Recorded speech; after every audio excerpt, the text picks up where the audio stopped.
Glória a Deus, seja bem-vindo, meu irmão, seja muito bem-vinda, minha irmã.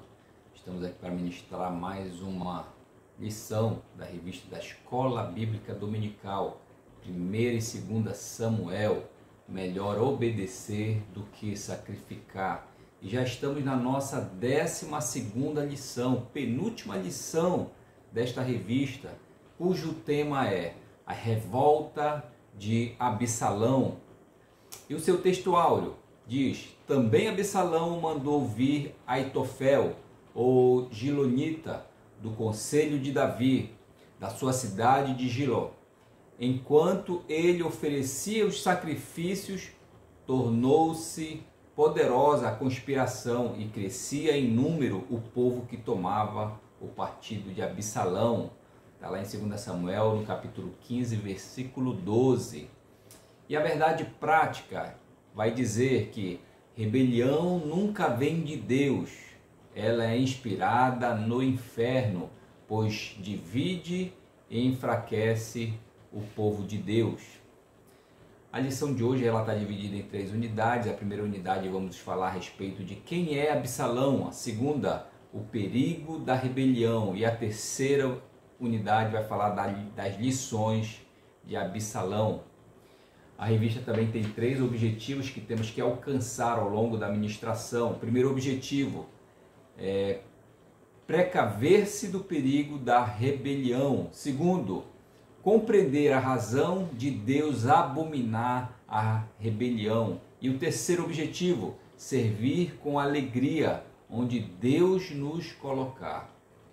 Eu sou o evangelista Sérgio Cordovil e já gostaria de agradecer a você, meu irmão, minha irmã, que são nossos cooperadores do canal, aquele que assiste, aquele que compartilha, aquele que deixa o seu gostei e faz com que o nosso canal seja aí indicado pelo YouTube e também faça com que a palavra do Senhor seja propagada.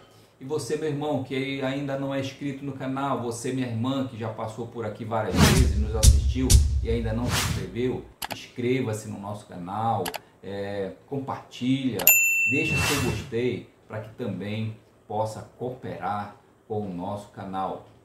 E diga também de onde você está nos vendo e nos ouvindo, para poder sabermos o poder de alcance que a ministração da lição está tendo.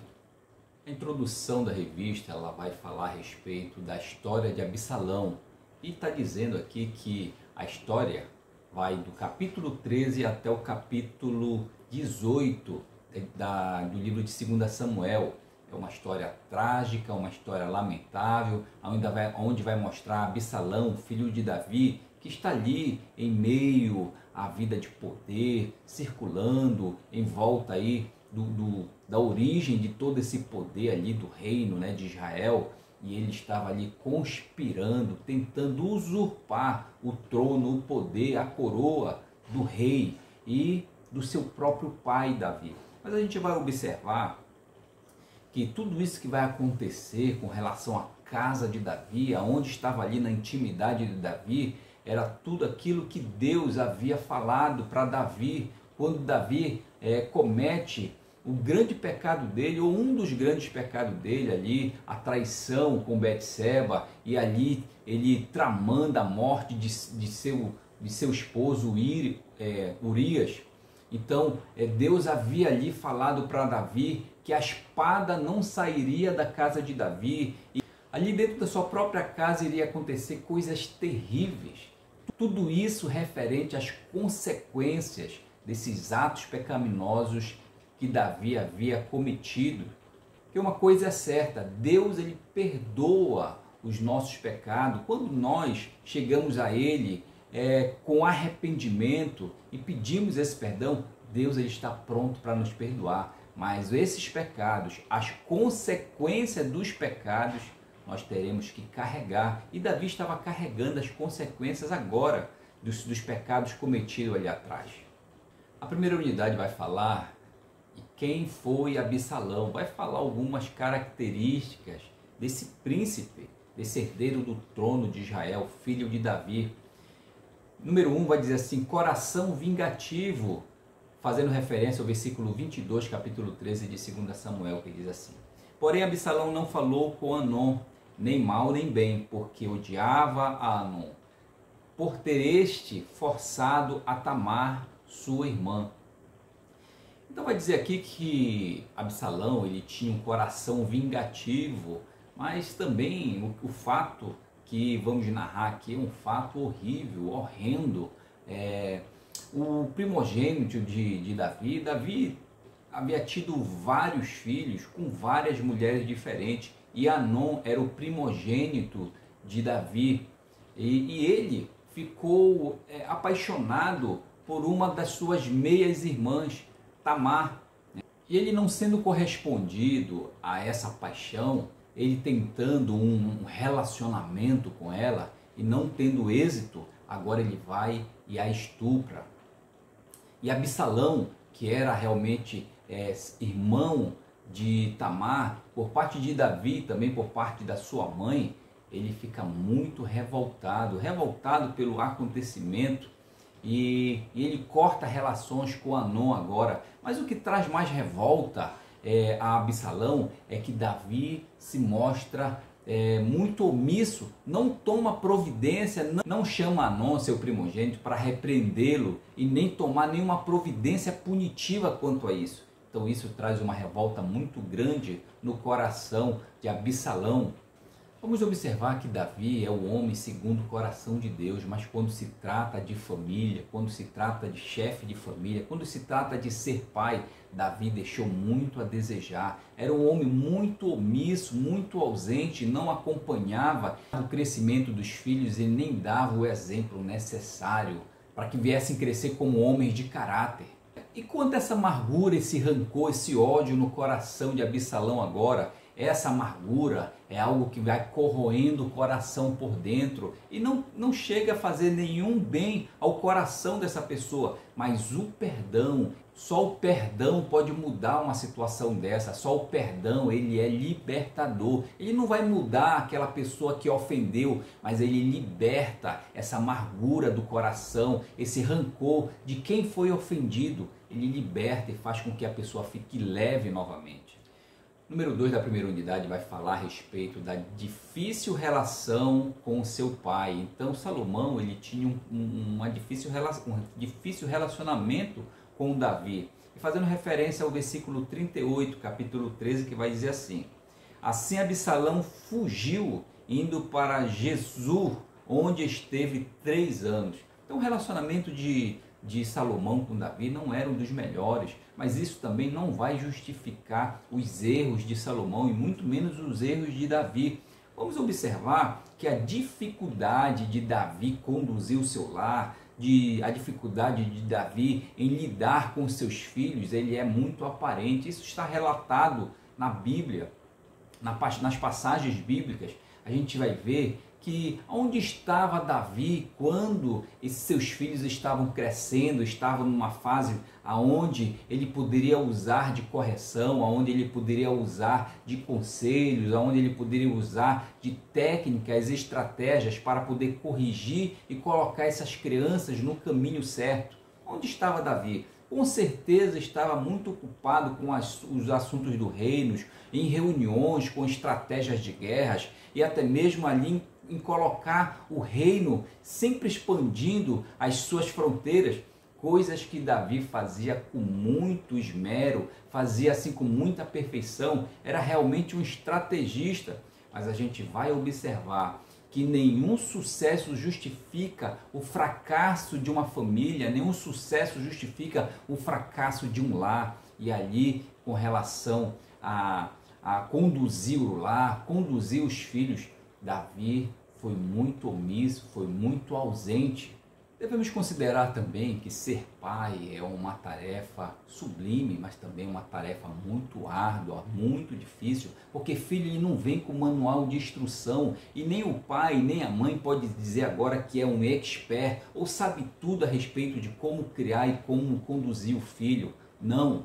Podemos ver que muitos pais, muitas mães hoje em dia tem um sucesso grandioso, glamuroso da porta para fora da sua casa, mas da porta para dentro é muito mais difícil conduzir, ser atuante, ser permanente, estar sempre de prontidão, corrigindo, controlando, orientando e repreendendo quando for possível. Então hoje a tarefa de ser pai, a tarefa de ser mãe, né, principalmente ali de ser pai, que é o assunto que a revista está tratando, é muito difícil hoje em dia, não é nada fácil. E lá em Provérbio 22, versículo 6, tem uma passagem muito conhecida que diz assim, olha, ensina a criança no caminho que deve andar e quando ele for velho, ele não se desviará dele. Então o significado dessa passagem, ela vai dizer que o pai, o responsável, a mãe, ela deve ensinar a criança no caminho. Não é simplesmente ensinar a criança o caminho, mas no caminho. Então esse no, ele faz toda a diferença. Porque a pessoa vai ter que estar no caminho também, estar junto com ele, estar ali presente, ensinando juntamente. E não só apontando o caminho, distante, longe, e indicando o caminho, não. Eles têm que estar presente, atuante, constante, ali para mostrar realmente o caminho que deve andar. E quando essa criança já estiver mais velha, idosa, ou já tiver com uma certa idade, ela certamente vai lembrar, vai recordar, e a própria Bíblia vai falar que ele não se desviará desse caminho que foi ensinado. E o número 3 da primeira unidade vai falar a respeito de que Absalão era o príncipe e belo, fazendo referência ao versículo 25, capítulo 14, que diz assim: não havia, porém, em todo Israel um homem tão celebrado por sua beleza como Absalão.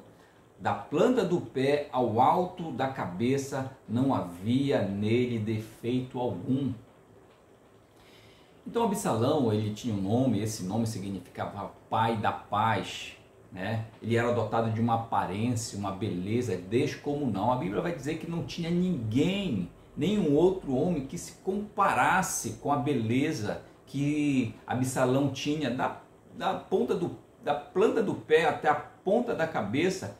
Ele era dotado de uma beleza descomunal, não havia falha nenhuma aos olhos do homem. E essa beleza descomunal também foi compartilhada com a sua irmã Tamar.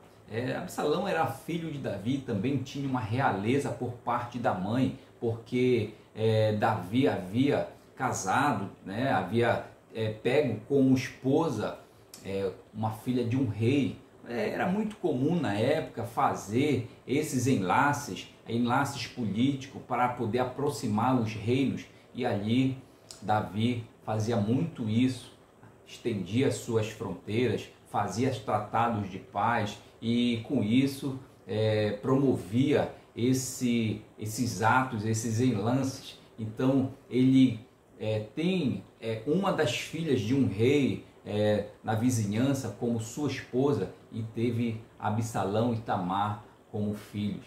O nome da sua mãe era Maca, filha do rei de Gesur.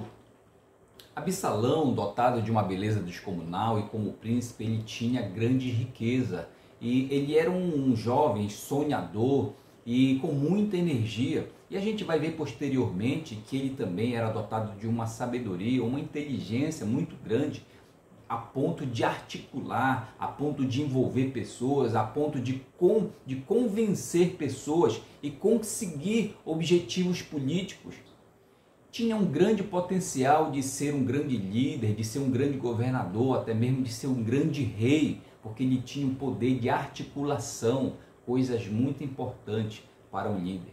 Mas os acontecimentos lamentáveis apontavam e demonstravam que Salomão tinha um coração totalmente diferente do seu pai, um coração cheio de amargura, de ódio, alheio à vontade de Deus.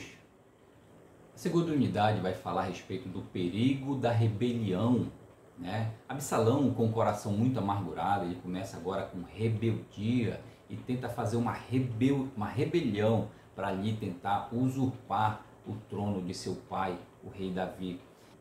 E o número 1 da segunda unidade vai falar a respeito de que a rebelião desagrada a Deus, fazendo referência ao versículo 3 do capítulo 15, que diz assim: Então Absalão lhe dizia: olha, a tua casa é boa e reta, porém não tens quem te ouça da parte do rei.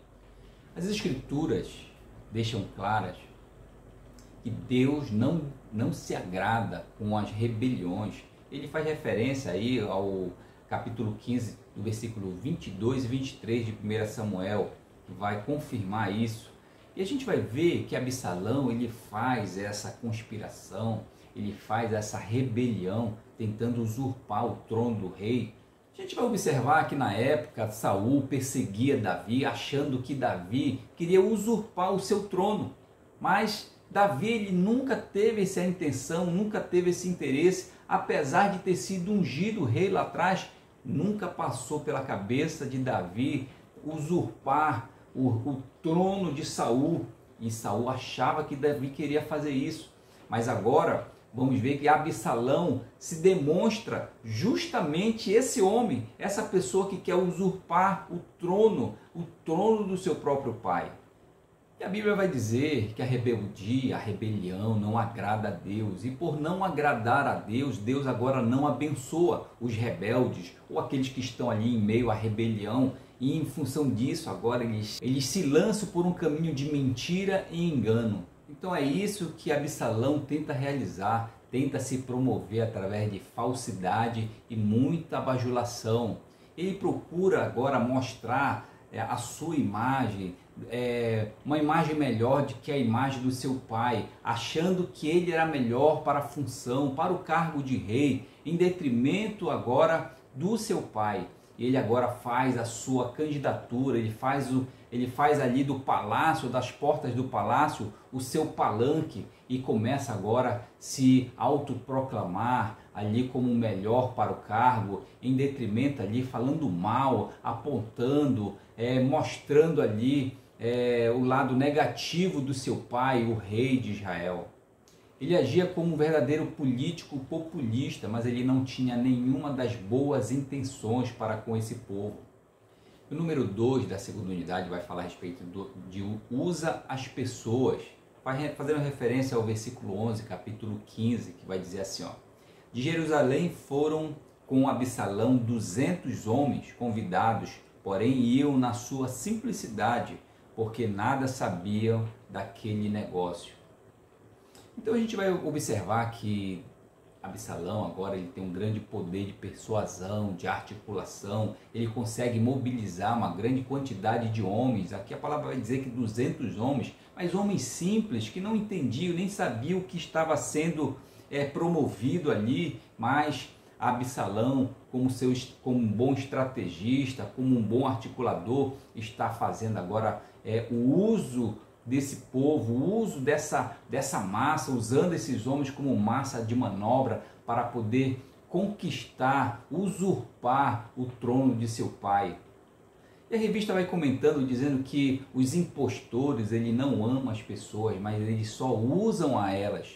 E a revista também vai comentando e dizendo que não é de hoje que pessoas, grupo de pessoas se envolvem, adentram em movimentos e não sabem nem do que se trata, nem por onde passa, só são usados como massas de manobra, na verdade. E a gente vai ver aqui o caráter de Absalão, que não é nada diferente dos políticos de hoje, né, de muitos que tem por aí. Não é claro que não é não é a sua totalidade, não é generalizando, mas existe muitos por aí. E a gente vai ver aqui algumas características do caráter de Absalão com relação a essa mobilização. Vai dizer assim, olha, letra A vai falar ostentação de poder, letra B, comunicação convincente, letra C vai falar de mentiras, letra D, ambição desmedida, letra E, bajulação, letra F, falsa religiosidade, letra G, completa ausência de princípios e de ética. Então essas são as características ali das articulações utilizadas por Absalão. E a gente vai ver que muitos dos políticos de hoje também se fazem desta forma, né? Então não é de hoje que a gente vê esse tipo de articulação, onde vale tudo quando se está na sua plena campanha eleitoral. E o número 3 da segunda unidade vai falar a respeito da morte trágica de Absalão. Está lá no versículo 15 do capítulo 18, que diz assim: cercaram 10 jovens que levavam as armas de Joabe e feriram Absalão e o mataram. Então o resultado não poderia ser outro, devido a essa rebeldia, a rebelião de Absalão, que desagrada ao nosso Deus. Então agora Absalão morre tragicamente. Ele ali tentando entrar em batalha contra o exército de seu pai, o rei Davi. Em um dos episódios ele fica preso em alguns arbustos, possivelmente pela sua cabeça, pela sua cabeleira, que era bem generosa. Então ele fica preso ali, sendo presa fácil aos seus inimigos, né? E Davi havia dado uma ordem aos seus homens, ao general Joabe, de que tomasse cuidado, tratasse o seu filho Absalão com cuidado, né? Que viesse poupar a sua vida. Mas Joabe era um homem fiel a Davi, mas também ele era muito desobediente. Os homens que estavam ali cercando Davi, nenhum ousou a matar Absalão, mas quando Joabe se aproximou, não pensou duas vezes. Ali lançou a sua arma, a sua espada, e o feriu e o matou. Assim também como os seus conselheiros, Aitofel, que era um deles, ele se suicidou, e muitos outros que seguiam ali, se bandearam para o lado de Absalão, todos eles, ou a grande maioria, foram mortos em combate. Então que nós não nos iludamos, né? O caminho do pecado, da rebeldia, que é um grande pecado contra Deus, ele sempre termina em morte em todos os aspectos. Então a rebelião sempre será um caminho de tristeza, de angústia e de morte. A gente vai observar como estava a vida espiritual de Absalão, como estava a vida espiritual de Davi, onde eles estavam ali se confrontando em uma guerra civil, uma guerra dentro da sua própria nação. A gente vai observar ao longo das Escrituras que Davi sempre procurava o Senhor, enquanto que Absalão, ele não procurava a ele. Absalão estava totalmente obcecado em usurpar o trono de seu pai. A terceira unidade vai falar a respeito das lições de Absalão. E o número 1 fala de honrar pai. Honrar os pais é um dever. Está lá no capítulo 16, versículo 11, que diz assim: disse mais Davi a Abissai e a todos os seus servos: eis que meu próprio filho procura tirar-me a vida, quanto mais ainda este benjamita. Deixai-o que amaldiçoe, pois o Senhor lhe ordenou. A obediência dos filhos aos pais não é uma opção, não é um pedido, mas é uma ordem. Está lá em Colossenses capítulo 3, versículo 20, diz assim: filhos, em tudo obedeça aos pais, porque isso é grato aos olhos do Senhor. Então os filhos que não obedecem a seus pais não estão afrontando simplesmente ao pai, mas estão afrontando diretamente a Deus, porque a ordem é de Deus para que os filhos obedeçam aos seus pais. Então a gente vai ver esse insurgimento agora de Absalão contra o seu próprio pai, tentando matá-lo. A gente vai ver que ele estava caminhando para um abismo, E a gente vai perceber que a Bíblia vai um passo além. Ela não diz simplesmente que os filhos têm que obedecer a seus pais, mas eles têm que ir além, eles têm que honrar a seus pais. E isso está lá em Efésios capítulo 6, versículo 2, que diz assim: filhos, honra teu pai e tua mãe, que é o primeiro mandamento com promessa. Então honrar vai muito além de obedecer. Ele tem um peso muito maior e tem uma posição de superioridade. E aqueles que honram seu pai e sua mãe, eles têm promessas garantidas, promessa de prosperidade e de longevidade, diz a palavra do Senhor. Então se você tem seu pai, você tem sua mãe, escute seu pai, escute sua mãe, beije seus pais, elogie seus pais, presenteie seus pais, honre seus pais, enquanto vocês os têm ainda aqui na face dessa terra. Pai e mãe, vocês são os guias espirituais de seus filhos. Vocês têm que guiá-los no caminho que deves seguir e guiá-los, principalmente através dos exemplos. Vocês precisam demonstrar exemplos também para os seus filhos. O número 2 da terceira unidade vai falar a respeito do perigo do ressentimento.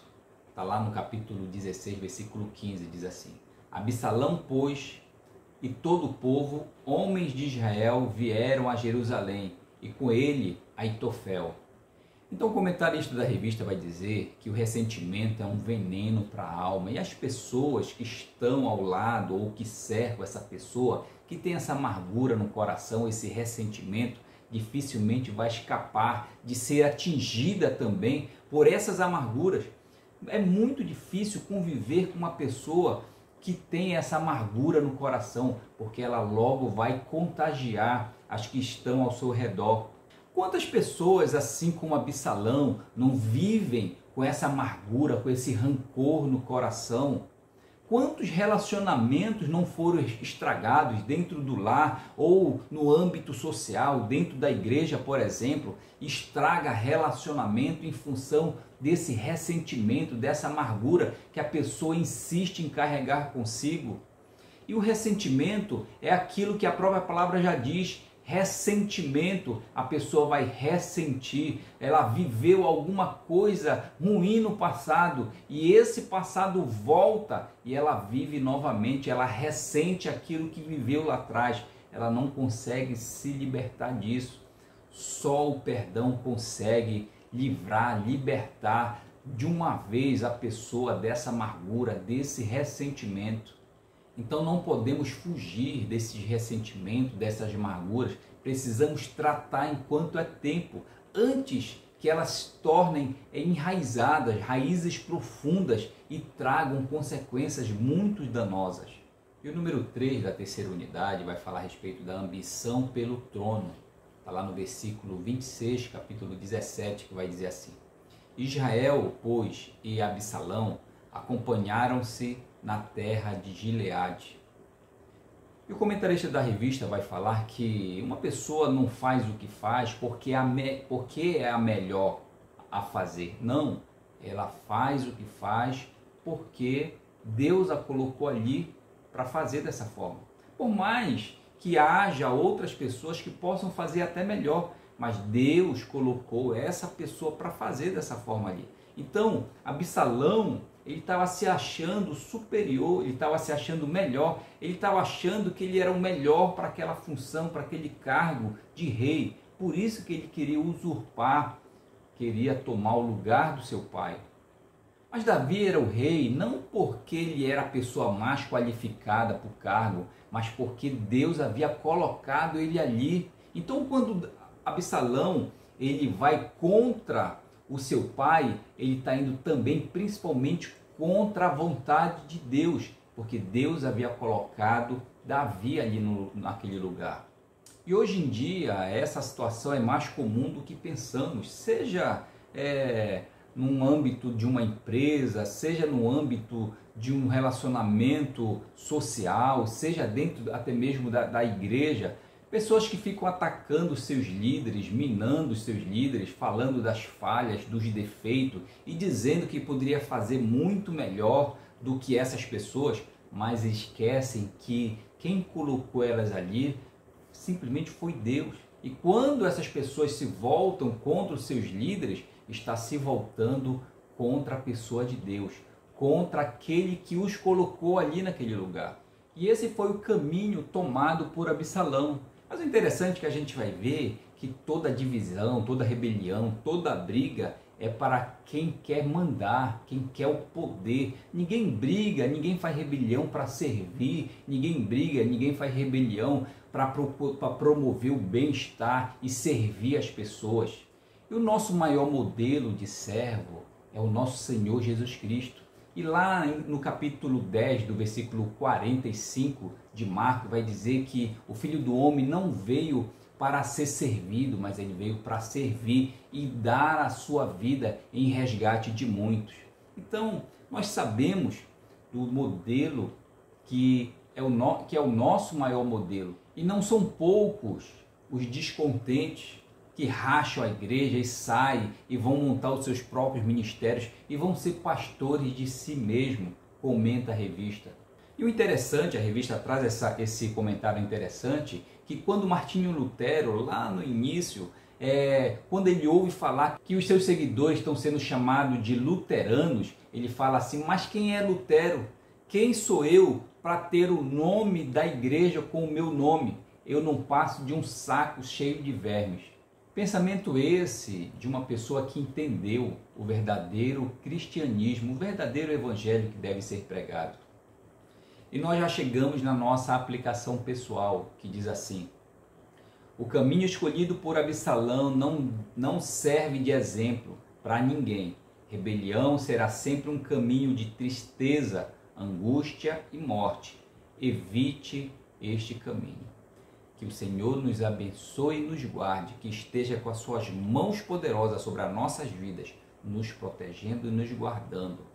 Essa é a nossa oração em nome de Jesus. Amém.